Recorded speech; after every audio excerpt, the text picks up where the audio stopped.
Today we're going to make onion bhaji, but yummy onion bhaji. First of all, you must have asafoetida. So go to your local supermarket, you'll find it. It's there these days. Asafoetida you must have. We're going to throw in some potato today because I think that makes a very yummy addition. Peel it and cut it in half because we don't want all of it. So it's just half a small potato, and that's the sort of proportions we're looking for. So cut it very fine, but be very careful with those mandolins. They're sharp. Use a guard. There's a guard with this one. Here it is. That's better. So there we are. We've got the potato sliced very thinly. I'm going to cut it now into little sticks, because the smaller it is, the easier it will cook. And that's the secret to a good onion bhaji, is that the vegetables are cut as finely as possible so that there's very little cooking to do. And you don't overcook the batter and make it all brown and black, horrible. So that's the potato more or less cut. I'm going to put that to one side. I'm going to start on the onion. I think that's about small enough now, so yeah, I'll put it to one side. Just fiddle about with a bit more. I don't like it sticks together. It's nice when it's all separated. So that goes in a ramekin very quickly. And then I'm going to peel the green skin off this onion because it actually isn't very nice. It doesn't cook very well, and I don't like the taste of it much. So get rid of any green skin that's still left on the onion.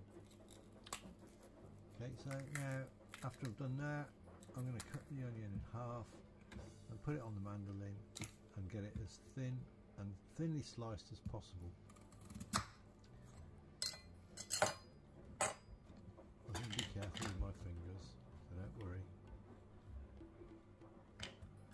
Okay, so on the mandolin, cut it lengthways so that it cuts easily as possible anyway, and use the guard. It's a much safer thing to do. There we are. That's it. Now I'm going to just separate these rings a little bit because they're stuck together a little, and I don't want any big chunks in there. I could cut them a bit finer, but for the purpose of this I'm just going to throw them away for now.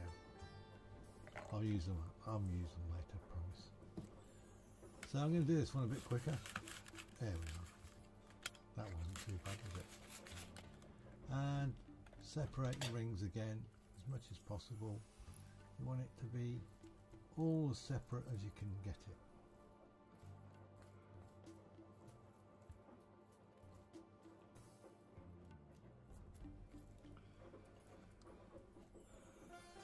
So there we are. Onions cut, potato cut. Now the batter.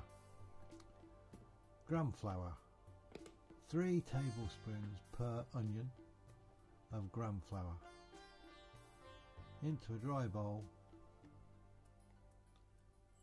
followed by a small amount of chili powder. Here I'm using probably about half a teaspoon of hot chili powder. It's up to you on your preference there. Then a very small amount of asafoetida because it's quite a pungent flavour, followed by about half a teaspoon of salt, maybe slightly less than that.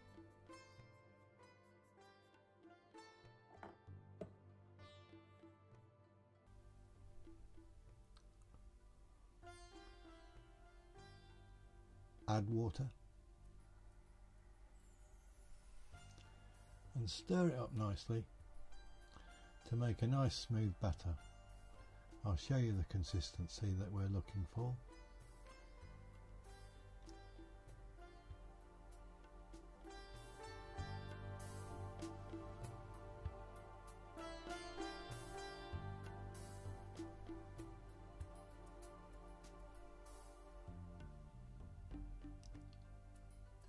roughly about like that. Add the onions.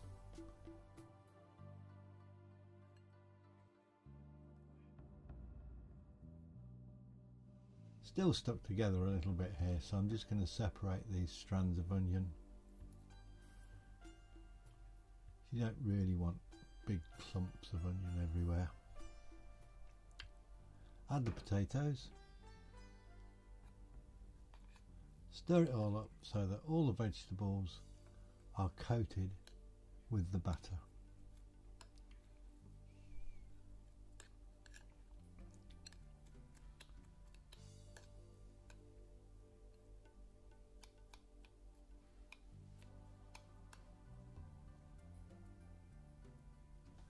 I'm still seeing some rather large chunks of onion, and some of the strands are a little bit too long, so I'm going to try and chop them up a little bit,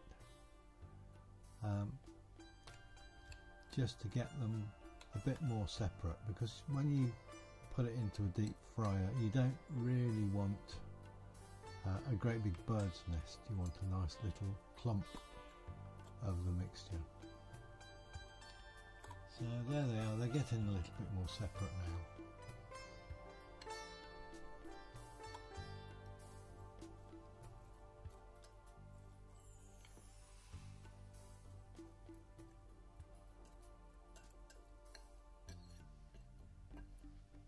That's absolutely fine, I think. Deep fat fryer. Let's switch it on and set the temperature to 170. This is for the first cook, because we're going to cook them twice. So set for 170, that warms up, and then we're going to put the mixture into the fryer and do the first cook. I say the first cook because once we've done them once, we're going to put them to one side so that when my guests arrive I can quickly cook them at 180 for just a couple of minutes, and they'll be nice and fresh and crispy. So what we want to do is not cook them too far. Be very careful not to get the spoons that you use to put the mixture in the oil with. Don't get the spoons into the oil. Use a different spoon for fishing out the bhajis. It's quite a nice looking colour, but we're going to cook it a little bit further. Like I say, when the guests arrive we'll take it a little bit further for a couple of minutes at 180.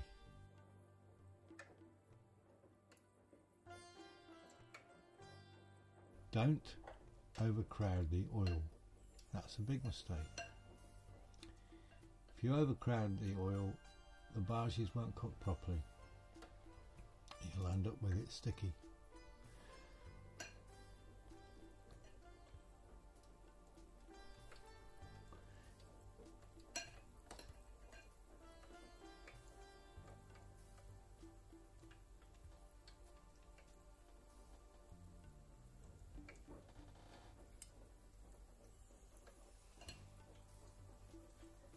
And that's it.